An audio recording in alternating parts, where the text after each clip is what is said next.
तपाईँले म्याङ्गो जुस धेरै खानुभयो होला, तर म्याङ्गो जुस फ्याक्ट्रीमा कसरी बन्छ,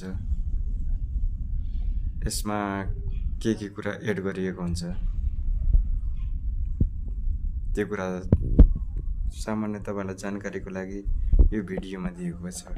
एकपटक यो भिडियोलाई हेर्नु होला।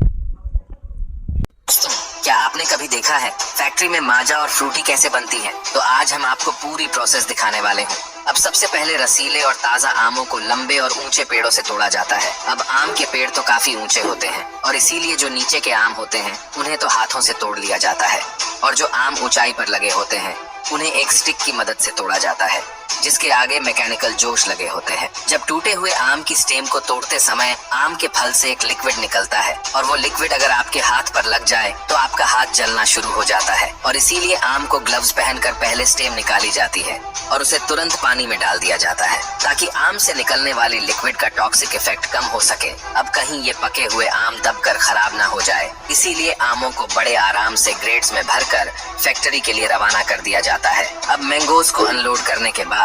इन्हें तुरंत दो तरह की वॉशिंग प्रोसेसर से गुजारा जाता है, जिसमें कि दूसरी वाली वॉशिंग में एक रोलर होता है जिससे कि आम अच्छी तरह वॉश हो जाए। अब आमों पर मौजूद पॉलीफिनोल ऑक्सीडेस को रिमूव करने के लिए और आम का कलर और उसका फ्लेवर इम्प्रूव करने के लिए आमों को गर्म पानी में 3 से 5 मिनट के लिए रखा जाता है, और इस प्रोसेस को प्री हीटिंग और सॉफ्टनिंग प्रोसेस कहा जाता है। अब इसके बाद इन मीठे और पके हुए आमों को कन्वेयर बेल्ट पर उतारा जाता है, और वहीं से 40 से 50 वर्कर्स इन सभी आमों का विजुअल इंस्पेक्शन करते हैं। वो इन आमों के खराब को चेक करते रहते हैं, और अगर कोई भी आम अच्छी क्वालिटी का नहीं है और या फिर डैमेज हो गया है तो उस आम को कन्वेयर बेल्ट से बाहर कर दिया जाता है, और जो बचे हुए आम हैं वर्कर्स उनके टिप्स या ऊपरी भाग को काट देते हैं। अब इसके बाद इन आमों को एक डेस्टोनिंग मशीन में भेज दिया जाता है, जहां पर ये मशीनें एक बहुत ही अच्छे तरीके से आमों की गुठलियां और उनके छिलकों को अलग कर देती हैं, और इसके बाद कहीं जाकर इन आमों को एक्सट्रैक्टर मशीन में डाल दिया जाता है,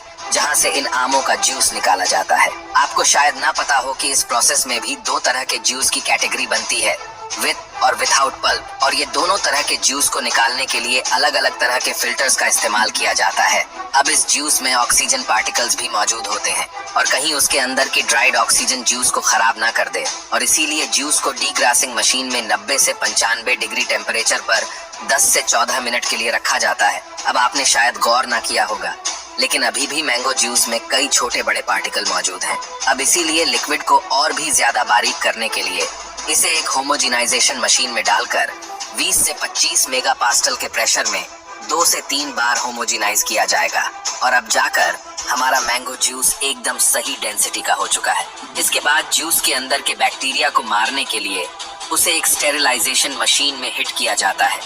और तुरंत मैंगो जूस को ठंडा भी कर लिया जाता है, और इसी प्रोसेस की वजह से जूस की सेल्फ लाइफ बढ़ जाती है, और इन जूस को बड़े बड़े स्टोरेज टैंक में स्टोर करके रख लिया जाता, ताकि आमों के सीजन जाने के बाद भी हम अपनी मर्जी से कभी भी मैंगो जूस का आनंद ले सके। अब आप ये भी कह सकते हैं कि मैंगो जूस जैसे कि माजा और फ्रूटी को हम बाहर दुकानों से लेकर पीते हैं, उसे हो सकता है कि 6 से 7 महीने पहले बनाया गया हो, और जूस को इतना टाइम स्टोर करने का एक नुकसान ये है कि जूस अपना फ्लेवर लूज करने लगता है, और इसीलिए जूस का टेस्ट मेंटेन रखने के लिए कंपनी को इसमें आर्टिफिशियल फ्लेवर ऐड करने पड़ते हैं, और यही वजह है कि बोतल के पीछे उसमें आर्टिफिशियल फ्लेवर एडेड लिखा जाता है। अब इसके बाद आगे जूस को बोतल्स में पैकिंग के लिए भेज दिया जाता है, और आखिर में उन बोतल पर लेबलिंग कर दी जाती है, जिसके बाद इन्हें हमारे तक पहुंचाने के लिए रवाना कर दिया जाता है। वैसे दोस्तों, आपको कौन सा जूस सबसे ज्यादा पसंद है, हमें कमेंट करके जरूर बताना।